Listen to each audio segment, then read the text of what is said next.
Welcome to Taking the Myth, your topical, skeptical discussion show. I'm Stephen Knight, and joining me is race traitor Iram Ramzan. Iram, how are you doing? I'm all right. Happy Ramadan to you, Stephen. Ramadan Mubarak or whatever. Yes, indeed. Have you been fasting? I fast when I'm asleep. Does that count? See, I'm practically an honorary Muslim. I've not had any alcohol for 3 weeks, and I fast anyway. So I mean, my God, yes. I'm getting there. I'm one bad day away from saying the Shahada. This is creeping Sharia for you, isn't it? That's what it is. I've won. I just should probably explain why I referred to you as a race traitor when we just started there. I think we just left that hang completely out of context, and it does not reflect well on me.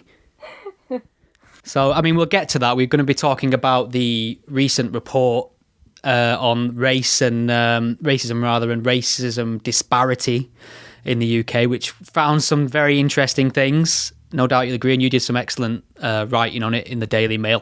Daily Mail. My God. I know. Who'd have thunk it? Can't handle a Daily Mail link, Iram. I'm amazed. Amazed you haven't excommunicated me. I've still not been cancelled yet, or have I been quietly cancelled?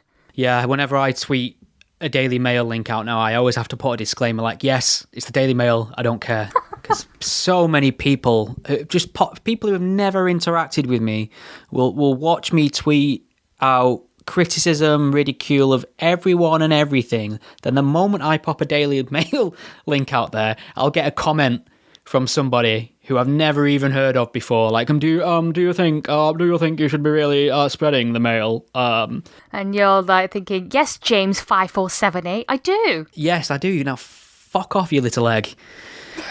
Is how I tend to respond. Anyway, we've had some big developments in the UK in terms of British culture and history and tradition, and that's Prince Phillip is no longer with us.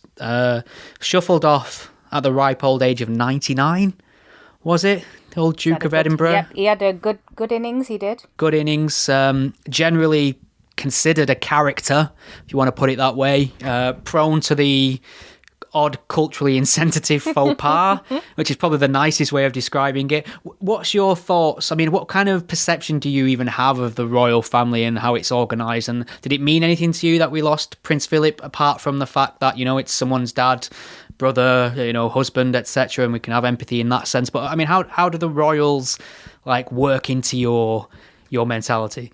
I mean, I've not really been into the royal family. I am a Republican, but I do think it was a very sad day. This is somebody who has been around for 99 years, and he's been married to the Queen for over 70 years. So he's been a part of British life for a very, very long time, and I guess it's almost the end of an era, really. Once Prince Philip, once the Queen dies, don't say it out loud. It's gonna be the end of an era. That generation. And I didn't really know much about Prince Philip until he died, and had to look into his life, and you do get a sense of a person who had. He really was all about duty. He put the family first. He was always an outsider, and we love an outsider, except when we don't. He was born in Greece, but to Dutch-Danish royal families. He was very, very.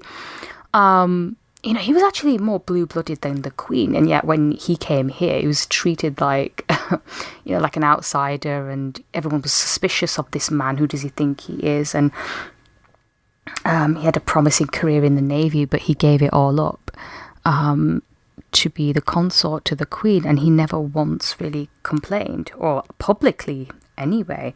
And when you read his life story and his troubled background, you get the sense that he was a person who was very, a very dignified person. He just got on with life. He didn't complain much. He knew what his role was in life, unlike, the likes of Harry and Meghan, who are all about Yeah, I went there. Oof. I went there. I've just lost us about 20,000 followers. Or 3, let's be realistic. All 3 of our listeners have stopped paying attention. Thank you for joining us, the trifecta of Taking the Myth fandom. But, I mean, like I said, I'm not really into the royal family. I mean, I just about learned who most of them are. But most people in this country really are. You know, well, that's what I wanted to talk about, because I'm really conflicted about this, because like you, I'm a Republican. I think monarchy's silly, has no place in modern life. It's undemocratic. You know, it's Dungeons and Dragons nonsense. You know, silly hats, bizarre rules, servitude, all the things about religion that I hate. I can find in monarchy. However, of late, and as I'm getting a little bit older, oh God. You've joined the Tory party now, haven't you? That's it. Well, I've become getting more conservative. No, I don't think I am. I think I'm an old school liberal. I think I'm standing still on my liberalism so far. However, with these constant attacks upon British culture and history, you know, trying to erase Churchill, trying to tear down anything under the guise of anti-imperialism, traditions. I'm starting to think about clinging on to some of these things, whereas I wouldn't normally feel that way, because they're now under attack, it feels. It's kind of like, you know, you're allowed to call your own brother a dickhead, but as soon as somebody else does it, you start to get a little bit defensive. So no, I never do. That's how it feels to me, and I just kind of think... Well, I suppose what I'm getting at is, if I had my Republican way and the monarchy was abolished tomorrow and we no longer had that, would there be a huge gap in the British psyche in terms of identity? Because I didn't really feel much for the royal family until very recently, when we were put under lockdown in COVID. A lot of people were very frightened. It was right at the start of the pandemic. We didn't know, we all thought we were going to die just by going to Tesco. We weren't sure what was happening. And the Queen gave a public address, and that had a massive lift on the public mood. This one woman, this institution, this icon of British tradition, said some positive words, and it seemed to give the national psyche a bit of a lift. Now, is there any way we can replace that if we abolish the monarchy, do you reckon? I don't know why I've just assumed you're royal correspondent for the day. Yes, Iram Ramzan, palace correspondent. Yeah. I think maybe it's because because the royals aren't allowed to be political, and they don't give their opinion as such. So maybe that's why, because they're above politics, maybe that's why they're seen as a source of comfort, almost, and continuity as well, because we've had, centuries of the monarchy, and they don't seem to be going anywhere. And if you look at polls, they will show you that overwhelmingly that there's overwhelming support for the royal family. I think it's roughly about 60 to 70%. And that drops a bit in the lower age range group, so about 18 to 24-year-olds. They don't have as much. They don't really care as much about the royal family, whereas those who are about, I don't know, say 30 and older, maybe 35 plus, yes, they do look up to the monarchy. Yeah, I guess it's because they transcend politics, whereas some, like the Prime Minister, obviously doesn't. And if you don't like the Prime Minister, then you probably look towards the royal family to to be the figurehead, to be that source of support for you. Yeah.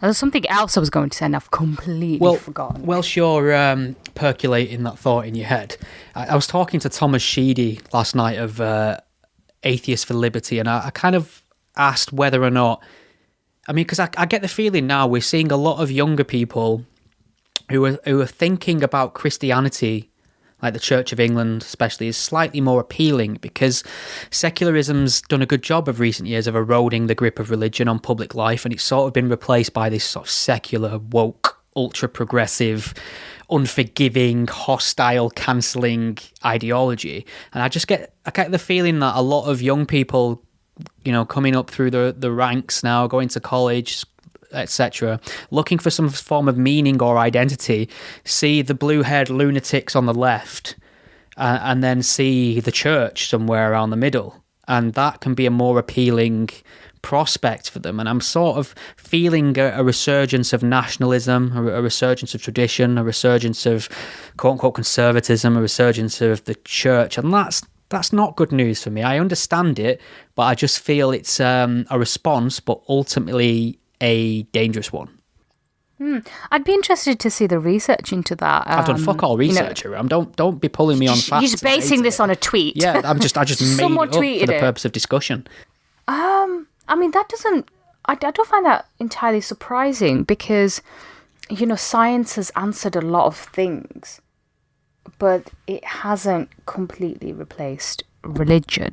People do want to believe in something, and I suppose in a way you could say the royal families, well, they're not a religion, but, they're something, aren't they? Something to cling on to. They represent tradition.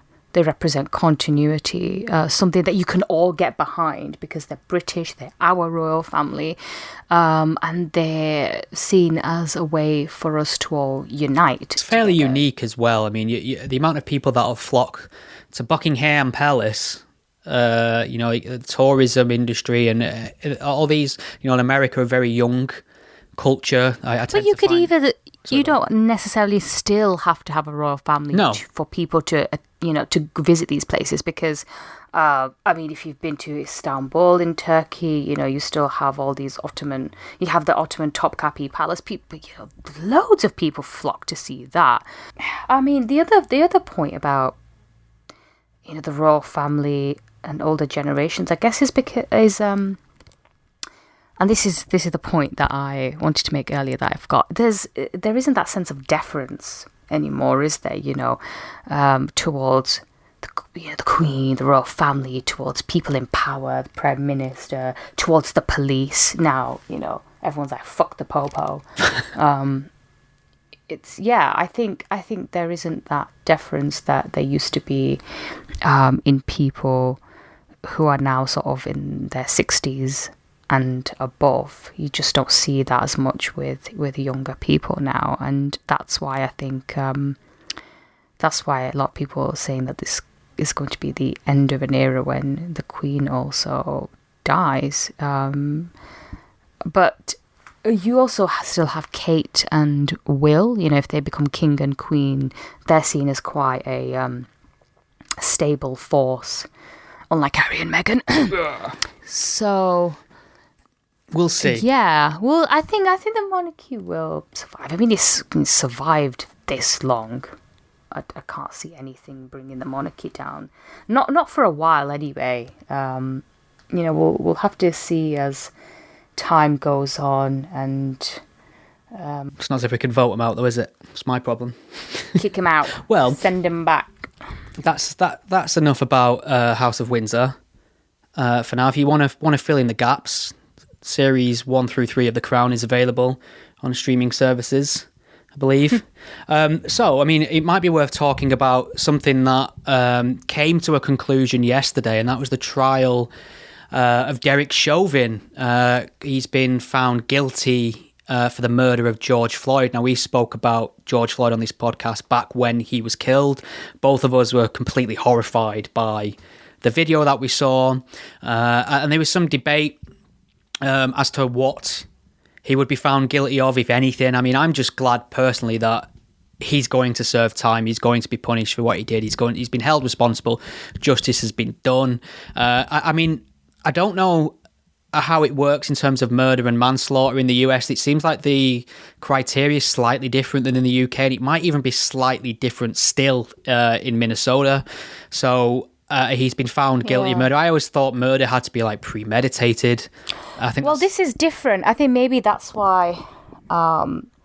So basically, he was charged with 3 counts: 2nd degree murder, 3rd degree murder, and 2nd degree manslaughter. Right. And I believe 2nd degree murder is when your intention isn't to murder, but you do something knowing that it could potentially kill somebody. Yeah. That's why it's probably not first degree murder. And then obviously you have the manslaughter charge in there as well. Right. But yes, I knew it was going to be guilty, really.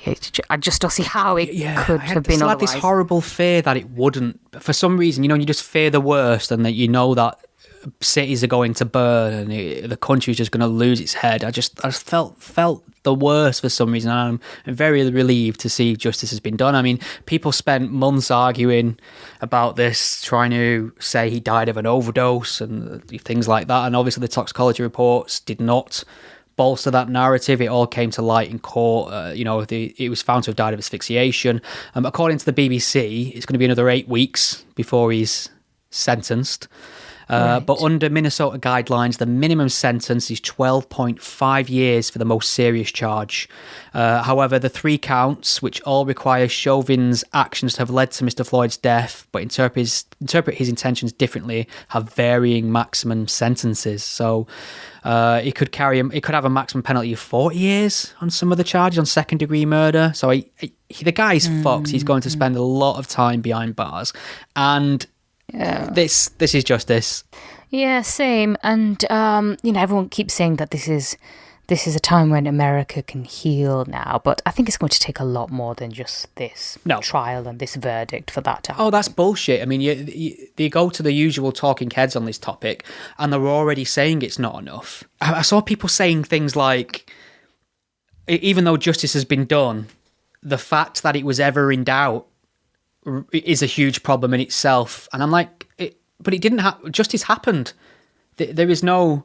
The system worked here. The system did exactly what it was supposed to. This is a cause for positive comments about the system. Surely he's going to go away for a very long time, this man. So the people, the activists, I don't really... I say they're activists, but I think anarchist is probably... a better term for these people. They don't seem to actually want anything concrete, tangible or attainable. They just want to tear everything down.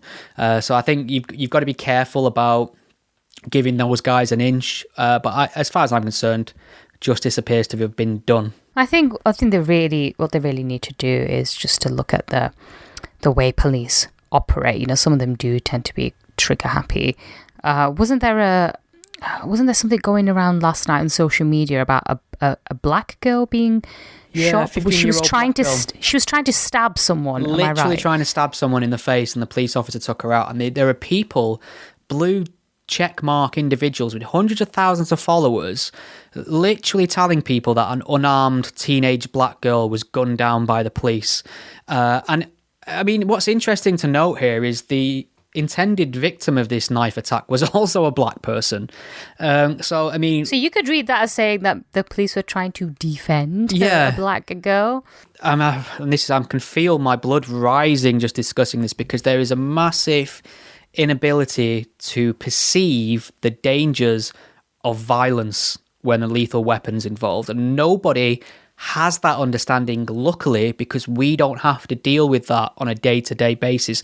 Many of us, thankfully, have had no experience of violent conflict to that degree.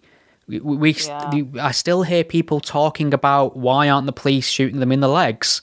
Why are the police opening fire when they're not even being fired upon? And it's fucking stupid. They really don't understand. I mean, I was taught I made the mistake of arguing with Twitter idiots on this, and one guy was telling me that one guy was trying to argue with me rather that the police shouldn't have opened fire on somebody who had a gun because the police have got bulletproof vests, so the likelihood of that police officer dying from a gunshot wound is very low. So he's essentially advocating that the police should, as part of their job, take a bullet before they open fire, and it's just an insane. Some of these people should do ride-alongs with the police, and I think they'd soon change the tune. Well, I mean, I think someone else was suggesting, don't they carry tasers? Wouldn't that have worked better? Yeah, I mean, it's whether or not you can get it and deploy it quick enough. It's a lethal weapon, and the threat. I think that the difference here is the reason this person was shot because there was a direct threat to life in that instance. Sometimes when people are tasered, it's because they're not complying or they're actively resisting arrest. So then a taser becomes appropriate. If somebody's about to be stabbed, a firearm's probably the most reasonable response, I would say. I would certainly want the police to open fire on a knife man in the UK in a sort of terrorist incident or something like that. If someone's coming at you with a knife, you'd want I'd that start police crying. officer. Oh yeah, no, I'd want a police officer. Correct. Yes, I'd want that person to be shot. Here's an idea.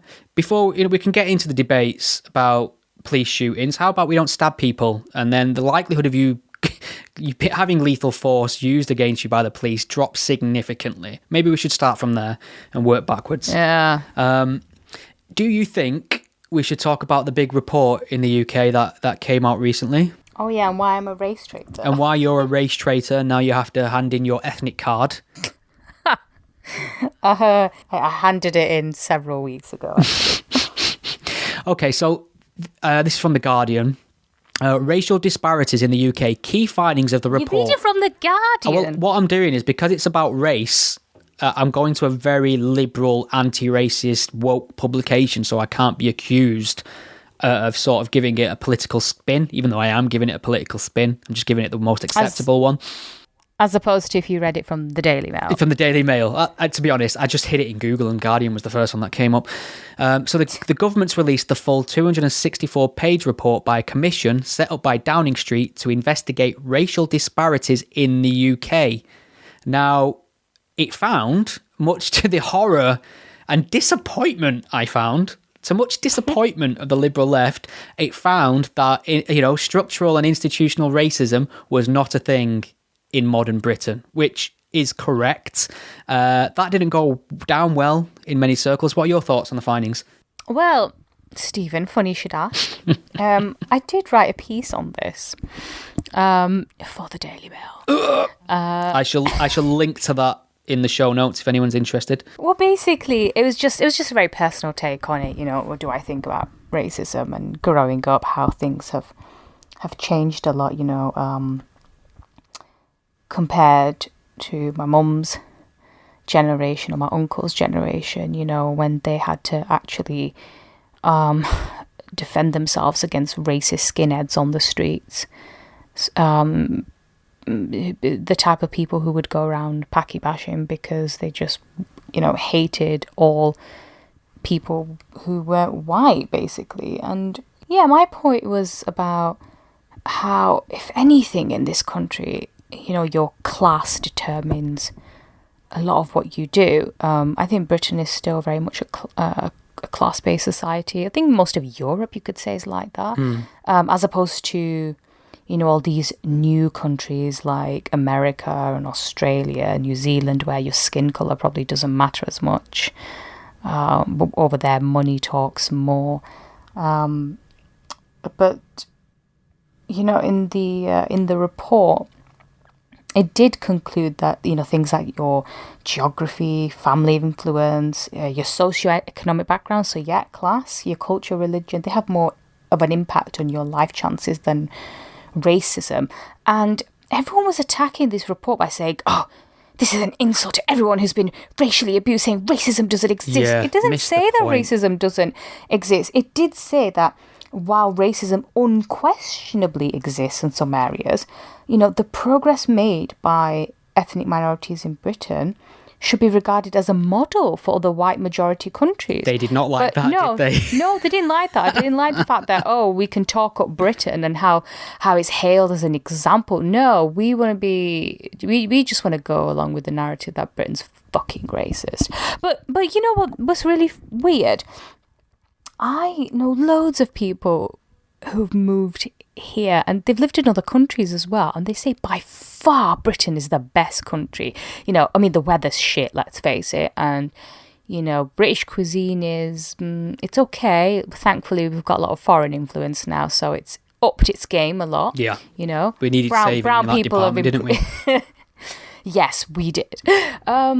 And they always tell me, compared to other countries they've lived in, it's so much better to be a non-white person and even a Muslim in Britain compared to, say, other countries like France where they've been, where they don't feel like there's as much tolerance. And obviously a lot of this is, it's about your own perspective really, isn't it? But overall, it's, I think Britain is a great country to live in. And, I just don't understand why the people... Actually, I do understand why people didn't like this report, because a lot of them are part of charities or organisations that, their main aim is to prove racism. And if you're trying to say that there's no institutional racism, that racism in this country isn't as bad as everyone makes out, then they kind of lose their purpose, really, don't they? They kind of lose out on some funding. No one will really take them as seriously, so maybe they just need something to whinge about. It's their raison d'etre, isn't it? They exist only on the condition racism exists and is thriving. If racism thrives, they thrive. And that's, your write-up in the Daily Mail was really good. It acknowledges how much this country has progressed, where it came from in terms of how, the dark days that are well documented. It doesn't at all at any point make the claim or even imply that racism's a thing of the past. I think people have a very catastrophic inability to differentiate the difference between racism and institutionalized racism. But what I found particularly amusing was that this report was saying England isn't institutionally or systemically racist, and we're proud of that fact. It's a good thing, and actually I think other places that don't operate like us could do to take a page out of our book. We are proud of the fact that we're not racist, and every liberal left anti-racist claimed that the report in itself was therefore racist, which makes no sense to me. It's almost like they want the UK to be a white supremacist, systemically racist, colonialist sort of nightmare for ethnic minorities, and it's just not true. And you can see that at every single level of our culture, from government to academia to media. Ethnic minorities have flourished in this country, in contrast to many other places on the earth. And that's a cause for celebration. This progression's a good thing. Surely things have improved. And what I really hate about this entire debate is the zero acknowledgement of that fact. People, the anti-racist activists, talk as if we're living in the worst time on record for race relations at a time when it's never been better. And all it does, strangely, is cause racial division by constantly making false claims or propping up this idea that every single ethnic minority person is a victim and they'll never attain the standards of the gold white standard of us Caucasians on mere merit of our privilege. So it's just silly. I think what a part of this aspect is, so me and you grew up in sort of northwest working class Manchester. We've spent our entire lives mixing with people of different backgrounds, skin colours, religions, and that's been the norm for us as we're relatively young. You slightly more so. I'm 37 tomorrow, Iram. It's oh God, you old man. It's over for me. So it's not a novelty. It's not strange. It's not weird. Yet we have all these ultra liberal Oxbridge white community individuals who the only time they probably ever spoke to an ethnic minority is when they've gone to Starbucks, speaking about them as if they're sort of this poor, maligned, oppressed group. And it's just not I find that deeply insulting. And I just think that it tends to, this is going off topic slightly, but did you see the co-founder of BLM buy a mansion in the whitest part of LA? Oh my God, no. Several. Really? She's the co-founder of Black Lives Matter, self-professed Marxist. She's pulled a blinder to her credit.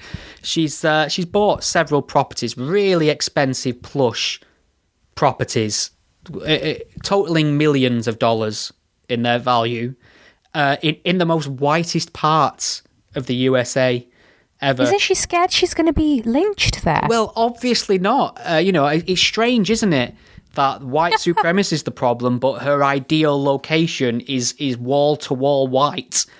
So, you know, make maybe of that they what you will. identify as black. You never know, Stephen. Stop assuming their race. Do you think then? So I like your positive outlook on race relations in the UK. I think it's exactly the message we need, not because it's just because it's a positive message, because it just happens to be true as well. But do you think there is? Do you think progression only travels in one direction? Do you think there's a possibility of it bending backwards and racism returning back to the dark days? I don't see how it could. Put that on your tombstone, won't we? But the thing is, I mean, we were supposed to, you know, live in a society where, you know, we wouldn't be judged first and foremost by our skin colour. And it seems a lot of people just want us to be judged by that solely. You know, we have to be seen primarily as Asian or black. And it's all these anti-racist activists who seem to be championing that sort of thought. Let them save you, Iram. You know, God damn it. I think it's just... Well, the other interesting thing about that report is that it actually points out that, yet again, Indian and Chinese kids always come out on top in school. And then... Bangladeshi as well. Bangladeshi and then black African children. The ones who are doing the worst are actually white kids, Pakistani ones, and black Caribbean. Yeah. So you have to think to yourself, so nobody highlights the success of Indian and Chinese kids, because whatever, maybe they're not the right type of minorities, I don't know. You know, nobody talks about how great they are and how successful those communities have been. And look at black Africa.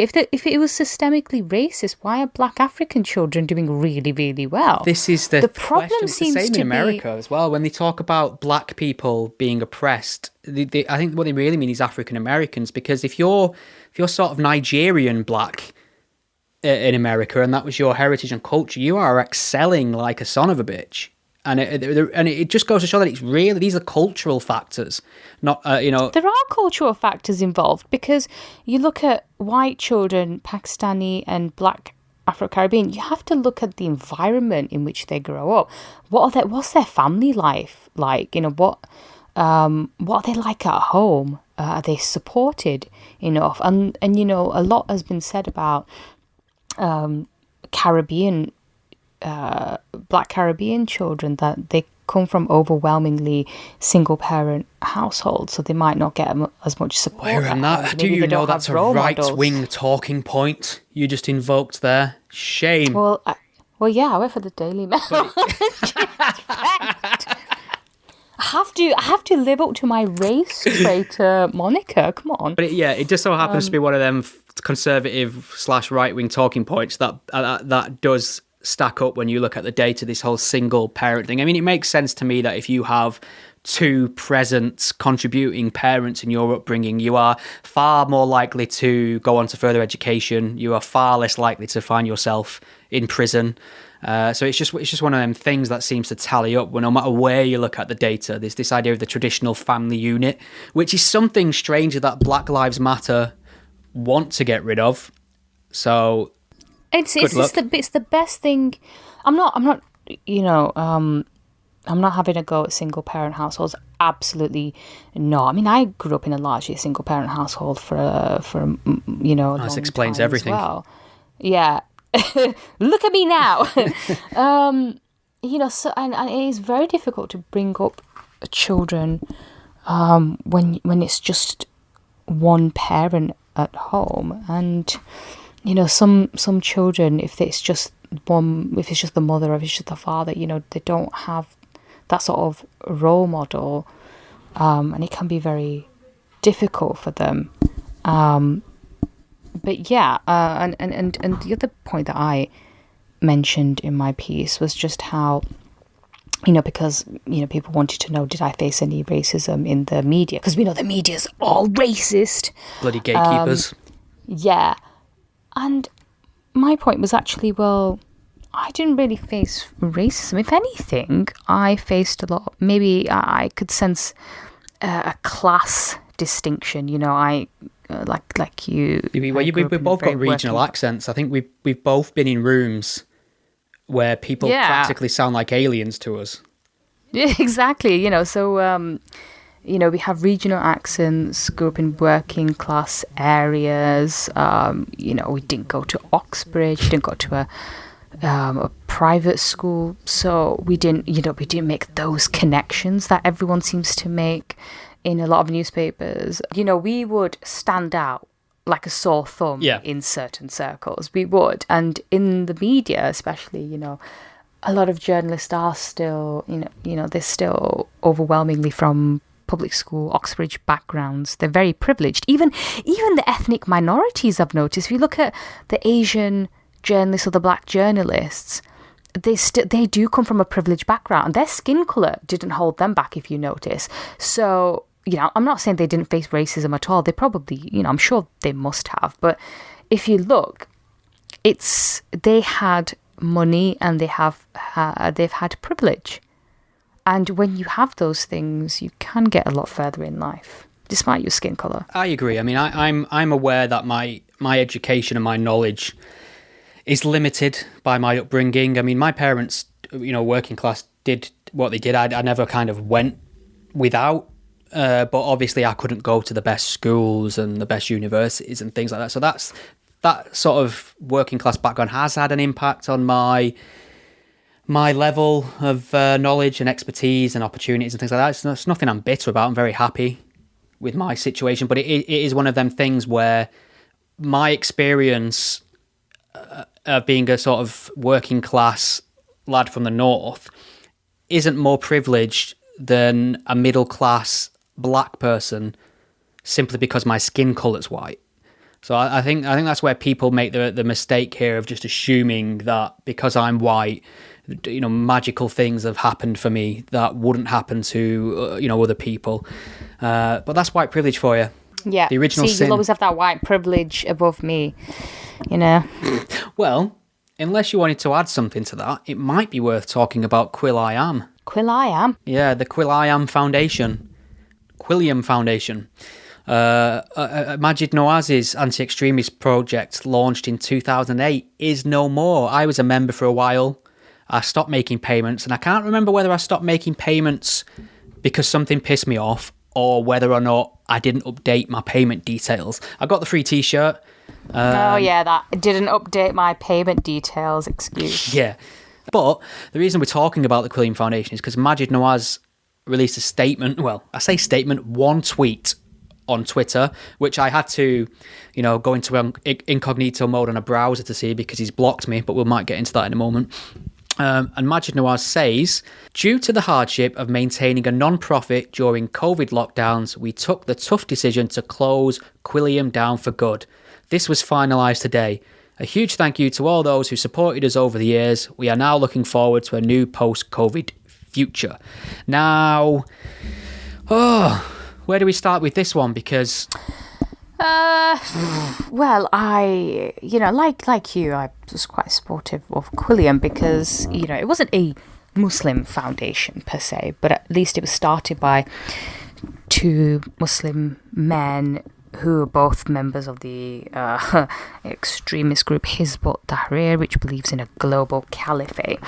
They left that. They wanted to, work on de-radicalization and educate more people on anti-extremism and anti-terrorism. And a lot of the stuff that they said made so much sense at a time when hardly anybody was saying it, a lot of the time when people would come out with the usual, but Islam is all about peace. Every time there was a terrorist attack, they were the ones who said, yes, nobody's saying all Muslims like this. Nobody's saying the whole of Islam is violent, etc. But we have to acknowledge there is a problem. It's a problem with a minority, and if we're not careful, we will see more of these attacks. And there have been countless terrorist attacks, and they were doing very, very good work. There was a bit of a disaster with Tommy Robinson. Let's talk over there. But they were doing very, very good work and research, especially when it came to highlighting the problems that extremist or terrorist Islam poses on the world. And you don't really have any other group sort of doing that. There's a bit of a void now. And the problem, I think, is maybe because nobody really seems to want to talk about extremism or terrorism anymore. Maybe it's because the pandemic has just taken over and no one wants to talk about anything else. But there isn't that sense of urgency to deal with extremism. And I think that's a mistake, because extremist views don't just disappear. You have to keep challenging them. And yeah, I don't know. Maybe the pandemic didn't help with Quilliam. Maybe that is why they shut down. I'm not but buying to it. be fair, they haven't done anything for a long time, even before the pandemic. There were no new reports from them, no statements from them. Staff were leaving left, right, and centre. It feels like Maajid Nawaz got his job on LBC where he could talk at length and listen to the sound of his own voice, and I think that worked well for him. And I think that his focus has changed. But I think there's a bit of a misunderstanding of a lot of the reasons why people supported Quilliam. So number one, Maajid was very passionate about his push for Islamic reform. That's how he started. This idea that we can reinterpret the scriptures and sort of make them fit to modern day secular values, which I never thought was possible. I never really held much hope in, but why not? If some secular human right loving Muslims were going to try and propagate a more palatable version of Islam, let them go for it. But that's not why I was interested or why I felt they earned my support.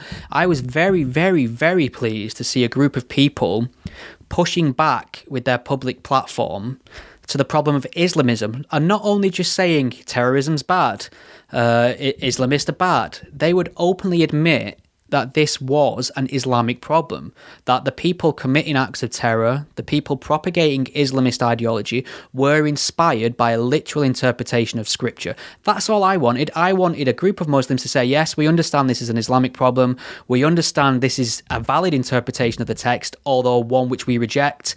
And in response to these people, we're going to push for secularism, human rights, freedom of expression, freedom to and from religion. These guys were important to me. These guys went on the news and challenged Islamists, stared them down, exposed them on national TV, asked questions that our journalists were just not capable of, just not trained in, they weren't knowledgeable enough about the scriptures to ask the right question. And Maajid Nawaz would tear through people night after night on our TV, exposing Islamists left, right and centre. And that for me was a public fucking service. And I was happy to give them my £10 a month or whatever it was just for that. Islamic reform, not really bothered, to be honest. Very cynical and sceptical of it, for good reason. But like I say, it seems like Maajid Nawaz's interests and focuses have switched from that sort of thing to more media based work with his radio station. And I'm not sure whether the COVID lockdown was the ultimate was the ultimate cause. I'll take him at his word. But however, as you mentioned before, staff did leave. I know at least one member of staff left the Quilliam Foundation because Maajid Nawaz completely lost the plot over this US election conspiracy, rigged, stolen election nonsense. I've noticed that Maajid Nawaz has completely scrubbed all his tweets, by the way, now as well, which is probably wise if I'd been tweeting so much bullshit and on end. But yeah, he seemed to completely lose his marbles when it came to that stuff, which is quite sad to see. Where are you on Maajid Nawaz now? You took your posters down? Yes, I mean, I've had to rip up the photo I had of him under my pillow. I mean, it's a shame because I think Maajid was always a little bit, he had a bit of an ego, for sure, guess, yeah. But he was on the right side of the debate, and I don't regret supporting what he was trying to do and what Quilliam was trying to do, and others who were describing themselves as reformist Muslims. He really sort of I mean, I don't think he invented that sort of that cause, but he certainly helped champion and gave it a bigger platform, really. And a lot of people felt quite hopeful. But it's just such a shame that he's come from someone very, very sensible and, talking on the right lines to just, well, who are you now? I mean, I don't listen to his show anymore. I don't even know what he talks about these days. Lockdown, I think. I don't even know. I don't even know how much of a hit his radio show is now. Nobody really talks about him. No, I also think there's a UK component to this that many people outside the UK don't really appreciate, and that's the fact that the UK is a fucking nightmare hotbed of Islamic extremism. You only have to look at our stats on people travelling to to Londonistan. Yeah, to fight for ISIS. You only have to look at the polling data on homosexuality and things like that. And so for Maajid to be in the UK and put an honest opposition to that, i.e. accept it's an Islamic problem and champion basic human rights, was rare, to the fact that I think you and I could probably count on a hand how many public figures of that ilk we could name in our media who have a platform or are willing to take a platform to say these things. I'd like to be wrong about that. I'd like to be wrong about it, but I'm not just talking about people who are anti-jihad or anti-Islam, Islamism rather. I'm talking about people from in those communities who will take a platform and make these points without equivocating or making excuses or trying to deflect to Western foreign policy or whatever. I don't know many people of that sort of description. Speaking of Islamism, Batley school. Yeah, I mean, I thought protests outside schools were so 2019, and then we get this absolute chaos outside a school in Yorkshire. Let me just read you the headline and the opening paragraph, and then you can just unload like an AK-47, Iram, your favourite, I believe. So I prefer a Kalashnikov myself. Isn't that a Jewish model? Oh, it's probably Russian, isn't it? I don't know my guns, I'll be honest. Oh, God, such an amateur. Right, so this is from BBC News, another acceptable news source for our very sensitive listeners. Prophet Muhammad cartoon sparks Batley Grammar School protest. A teacher who showed pupils an inappropriate cartoon of the Prophet Muhammad. I like to see the BBC there giving him his full formal title. They didn't go with peace be upon him though, so they're not fully conformed just yet. So a teacher who showed pupils an inappropriate cartoon of the Prophet Muhammad sparking protest outside a school has been suspended. The image depicting the founder of Islam was used in a lesson at Batley Grammar School on Monday. Iram, your thoughts, please. Are you ready for this? I'm ready. What the fuck? Seriously? Oh my God. Where do I even begin with this? So, we're in the middle of a pandemic, right? And we're being told, stay the fuck home. Stay in the house. Don't really go out unless you need to go anywhere. And then you get this mob outside a school because somebody used a picture of the Prophet Muhammad in an RE class. Now, as far as I'm aware from the reports that I read, actually, this wasn't the first time this had happened. It was on the curriculum and it had happened before. And other teachers had shown it as well. Someone had fucking snitched, hadn't they? I think that's what. Some little snitch, and remember, snitches get stitches. Mm-hmm. Someone snitched to their parent. And I think this is very similar to what has happened in other schools. We saw this in St. Stephen's in London and Anderton Park in Birmingham, where something has been on the curriculum for a while. And word seems to get out, and a bunch of activists who have nothing to do with the school hijack it and decide to protest it. At St. Stephen's, it was about little girls aged 4 not being able to wear the hijab, which is quite right in my opinion. And in Anderton Park, it was about teaching about healthy relationships and LGBT families, because that's modern Britain for you. And, you know, like in Birmingham and London, we saw these mobs outside Batley Grammar who were, you know, demanding that we show respect to their religious beliefs, and this teacher should be fined. This teacher, by the way, got thrown under the bus by the school. They suspended him. Figuratively, let's just make that clear. Yeah, they suspended him, and the man had to go into hiding. He couldn't go back home, and he's had to leave his house because apparently there were men or teenagers who were hanging outside his house, peering through the window, through the letterbox to see if anybody was in, waiting for him. Fucking hell.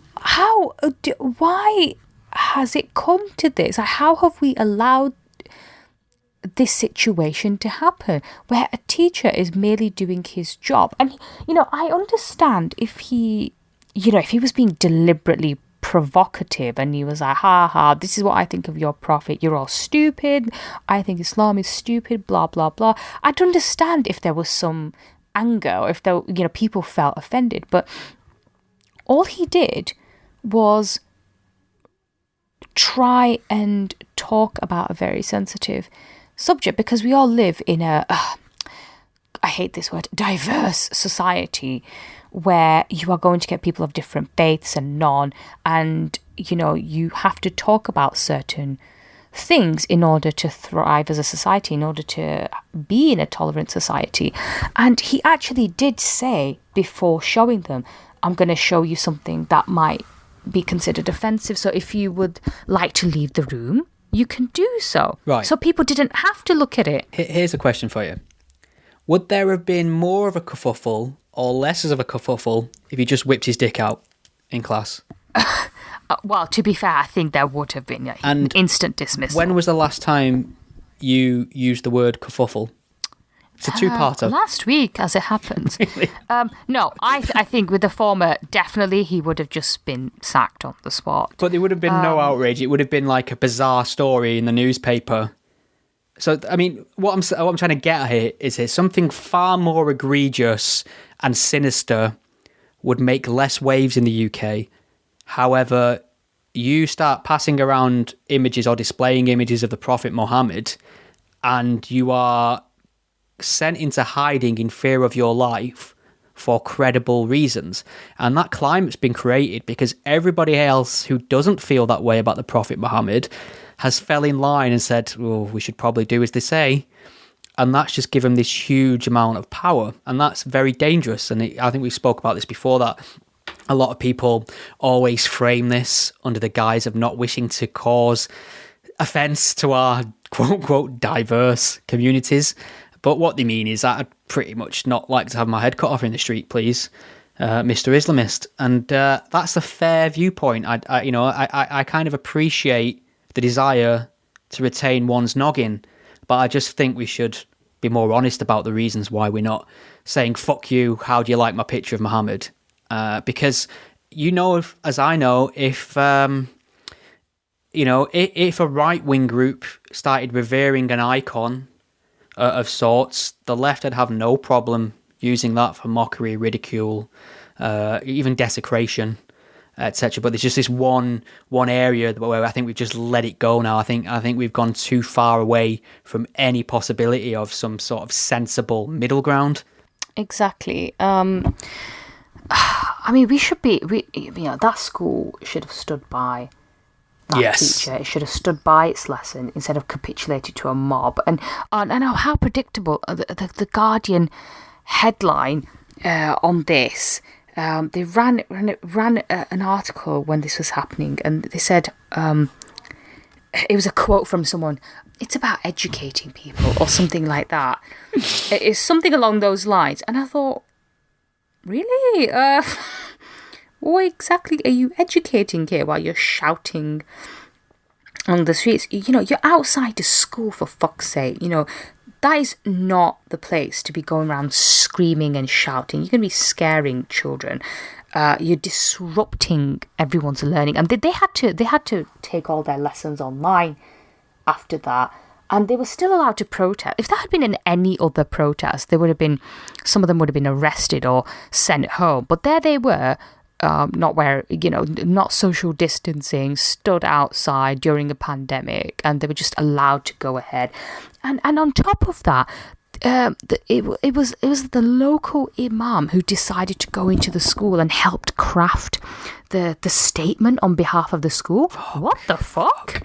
Why is some beardy wadey going in there and helping and speaking on behalf of a school, for fuck's sake? That is something for the bloody head teacher to do. Oh, that's it. The Guardian headline. It's about raising awareness. Like fuck it is. Right. Well, right. Two things.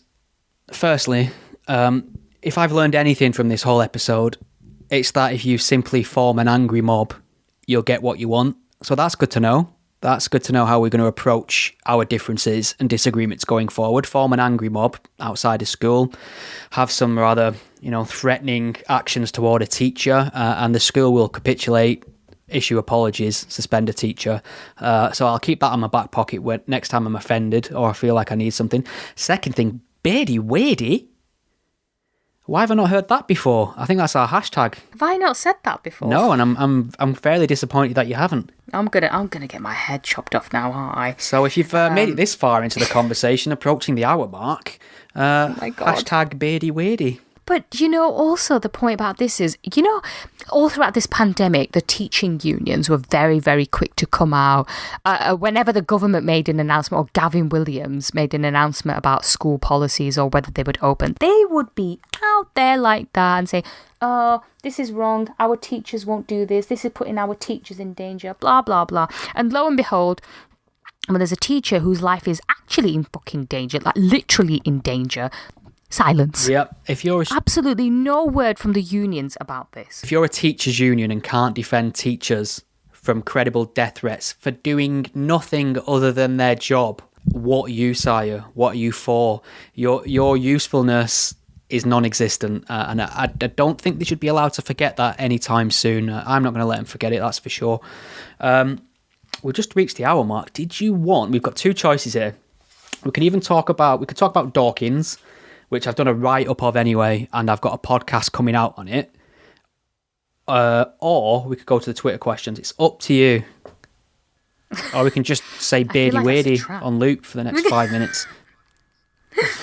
I think let's go to the questions. Probably all be about Dawkins now anyway. AHA Stupidity, is that the American Humanist Association? Harris's defense of Dawkins Super League. I'm not discussing that because yawn. And Robocop, of course. Oh, I'll take that. I watched Robocop last month, or was it Terminator? I forget which one is it. Yeah, I watched Robocop. What did you think? It is a classic, and I actually think it stands up. I actually screened it for my nephew last year when we were still allowed people around. Got it out got a big massive projector, and they dug it. It's not dated too bad. Some of the effects are like stop motion. Oh my God, I've slid straight into geek mode. Dated. What did you think, though? It's so dated. It's so 80s. Oh Very my God, 80s. The music, the hairstyles, oh my God, it was absolutely hilarious. Oh my God. Ultra violent. Oh. Did any of the violence hit home with you, or did it come across as like too cartoonish now? That's what I'm trying to get a grip on with older films. Because for me, I saw that film when I was 8 years old, and it fucking scarred me. Well, I'm I love how we've... I'm certainly not 8 years old anymore. I love how we've just ignored all the serious questions and started reviewing a film from the 80s. We have to, because otherwise, what will Michael Owen watch? Yeah, I think if I'd watched that when I was younger, maybe I would have found it more violent. But I think, at my in my advanced years, it felt maybe a bit excessive. There was a lot of blood there, lots of guns, lots of violence. All the good stuff. How many stars would you give it out of 5? I'd give it, I don't know, maybe 4 out of 5. Good answer. Thought I might have to terminate this conversation early. It is a classic. Everything that came after Robocop 1's not worth your time. Robocop 2's not bad, has its moments. Everything after that is definitely not worth your time. I have not seen Robocop 2. I have seen Die Hard, just so you don't think I'm a complete failure. I have seen the Die Hard movies. Right. So, Richard Dawkins. Yeah, I think we should review an old film every week, to be honest. I'm in my comfort zone talking about movies. Dawkins. So, American Humanist Associations withdrew its Humanist of the Year award 1996 from Richard Dawkins because Richard Dawkins... Is this a trend now to go through people's old tweets? I've heard that. Yeah. I need to scrub my Twitter clean then. It's not an old tweet. It was a new tweet that they've taken an old award away because of a new tweet. Now, there's something interesting here. So what I'll do is I'll read you what Richard Dawkins tweeted. Now, bear in mind, Richard Dawkins is an inquisitive type. He's a fucking scientist. So he's got a history of finding a topic that's fairly topical, one that generally intersects with science or transgresses it, in fact, and he'll throw up a question and he'll end it with discuss, the word discuss. And you look back through his timeline, he's done this as far as 2015. This is what he does. So this is what got him in trouble.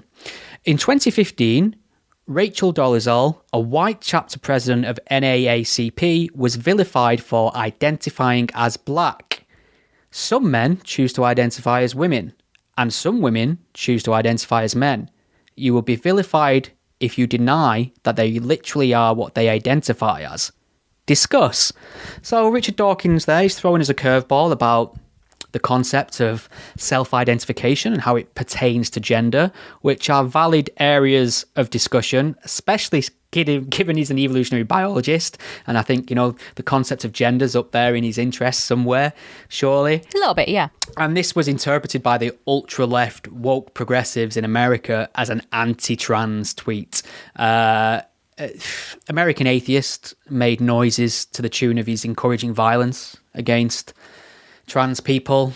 In a statement, the American Humanist Association accused him of attempting to demean marginalised groups for attacking black identity and implying that trans identities are fraudulent. He had no fucking such thing. So I've done a big write-up of that on my blog. I've included Matt Dillahunty losing his marbles. Didn't Dawkins just reply that the honour hadn't meant enough to me to be worth recording in my CV? He doesn't give a fuck. He does not give a fuck. But, so I'll put a link to that in the blog, but I did find something interesting which I wrote about. Now, the executive director of American Humanist is called Roy Speckart, which is very unfortunate. Both Roy and Speckart's not giving the best start in life, has it?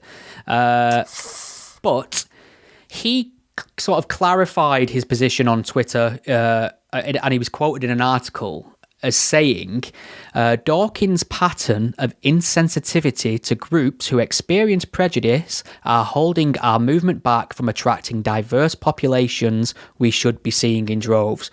So he's saying that Dawkins was displaying an insensitivity to groups who experience prejudice. And that's why they withdrew his 1996 Humanist of the Year award.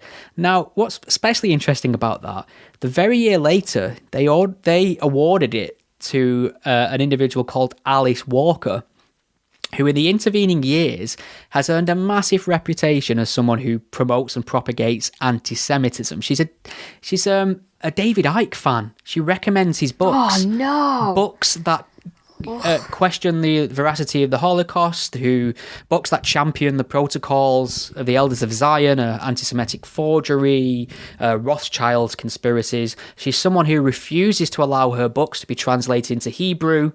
Now, if that isn't showing a pattern of insensitivity to groups who experience prejudice, I don't know what is. But not a peep from the American Humanist Association about whether or not she'll be given the boot or have her award jettisoned. As a matter of fact, they was championing her on their social media networks in the last couple of years or so, in the full light of day of her documented anti-Semitism. So it's just pointing out the hypocrisy. I don't really want people cancelled here or awards taken back. But it's just, if this is going to be your criteria for doing this, and this is why Dawkins got the boot, then you have to apply it evenly. Because if you don't apply it evenly, you're just revealing to us this is completely personal, completely ideologically motivated, or you don't think Jews count in your model of intersectionality. You know, trans are the pinnacle, and that's what you must defend. Don't forget that in 2015, he also said that, you know, if a trans woman is a trans woman a woman, purely semantic. If you define by chromosomes, no.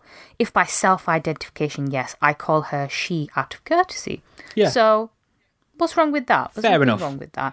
I think the whole thing has just turned into a quasi-religious movement now, and you know, it's just amazing how people suddenly become very irrational when talking about this. But they're imposing progressive blasphemy law. That's all it is. You must submit to the idea that anyone who claims they're a woman are female and no different from anyone else that's female, and everything, rights, privileges, spaces, opportunities should be equal based on that. And obviously there's a lot to discuss here, and we can have this discussion about ideology, law, society, structure, rights, which should be guaranteed. We can have all these discussions about where the rights fall short, about what constitutes a woman, what is a gender identity, is it fluid, is it determined by your gametes? We can have this discussion sensibly without oppressing, abusing, marginalising trans people. It's ridiculous. It's the same as saying, look, we can't have this discussion about whether or not religious people really possess a soul. We have to sort of pretend that they do. Otherwise, you're in danger of marginalising them. Or encouraging violence against them. It's childish behaviour from these groups. And what was really kind of promising for me was that they seem to be almost a universal backlash to this decision. We had Christians and atheists joining forces to reject this sort of woke march to the utopia, and that was quite nice to see. Yeah, and the vast majority of people will actually be with Dawkins on this issue. I mean, I think he definitely does rub people up the wrong way when it comes to his beliefs on religion, definitely. But when it comes to transgender issues, if you ask the average person on the street, they will, you know, they won't see what's wrong with what he said. All right, another question. Zvonimir Brakalo, this is a good one. Worst habits you formed during the pandemic, Iram? I don't think I did. Because I didn't really gain weight. Oh, I know, I didn't gain 30 weight. Because I was so... Oh my God, you fat fuck. It is true. I've managed to get 5 of them off now. But I the thing is, it's hard to measure because I have consistently been weight training throughout the pandemic as well. So I'd like to delude myself into thinking the majority of that is muscle mass, which it's not. Obviously, it's not. I'm just a fat fuck. You flabby twat. It's true, but the thing is, am I being fat phobic? Sorry, I'm fat. But what's mostly annoying about this is that I will lose the weight in time to rejoin society, and nobody will be able to appreciate my amazing 13-pound weight loss because I'll just look the same as when they last saw me, which is. Why didn't you do some video podcasts where we could see how fat you looked? But I mean, my face, you can see a distinction in how tubby my face has got in between videos. You should have stood up. You should have done those before and after. Get my belly out. Yeah, that's what you need to do. And then once you've lost the weight, you need to hold up a giant pair of trousers next to you and say, "Oh my God, we can fit my whole family in these." Yeah, my weight sort of fluctuated a little bit. I mean, I kind of gained a bit, then I lost it again. I'm sort of at my ideal weight now, bloating aside. One bad habit, I guess, was not reading. I did not read. I have read so much. I've rediscovered reading. No, I'm so, you know, in the last 3 years, I've been getting through maybe 1 or 2 books a month. I've been so good like that. And then last year, I don't know what happened. I just didn't read anything apart from articles that I was editing or writing. That's it. I maybe I read 1 book in December or something, or January. So that was a very, very you know, that's very unlike me, and so I've got a lot of catching up to do.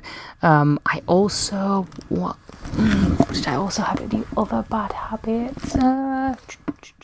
General flatulence and. I think because I was working constantly throughout the pandemic, it sort of gave me a good routine. Right. I took a lot more naps than usual, but I don't think that's a bad habit. I think naps are essential and vital. Never been and I able think to they do really that. My sister does this. She naps. I can't. My mate Well, does no, this. because He if you're naps. He's a working napper. in the if you're working in the office, you can't nap unless there's a way you can sleep with your eyes open, which I can't. You know, I think they should make naps compulsory in the office. You know, the Spanish had it right with the siesta. Yeah. Yes, absolutely. No, but I've just generally been absolutely perfect throughout. Well, there you go. Flawless victory in lockdown. I think we've pretty much nailed it for 1 month. Bye. Beardy weirdy. Beardy weirdy. That is our hashtag. Oh God, I'm going to get crucified. Thank you for listening to the Godless Spell Checker podcast. The podcast is a one-man operation produced in my spare time away from my day job, and I love making it for you. If you enjoy what you hear, please consider lending some support. The show is entirely listener supported. I don't sell anything, I don't run ads, and given the alternative and unpopular focus of my content, it's very unlikely to find a sponsor. So there are a number of ways you can support and chip in and help improve the show and give me more time to produce more content. You can become a patron supporter and pledge a monetary amount per month or per episode by visiting patreon.com/gspellchecker. If you can't lend monetary support right now, don't worry, there's other ways you can help the podcast too. You can share it on your various social media networks, or take a moment to leave a review wherever you listen to it. Your support is massively appreciated. Thank you. Think we've all learned something here today?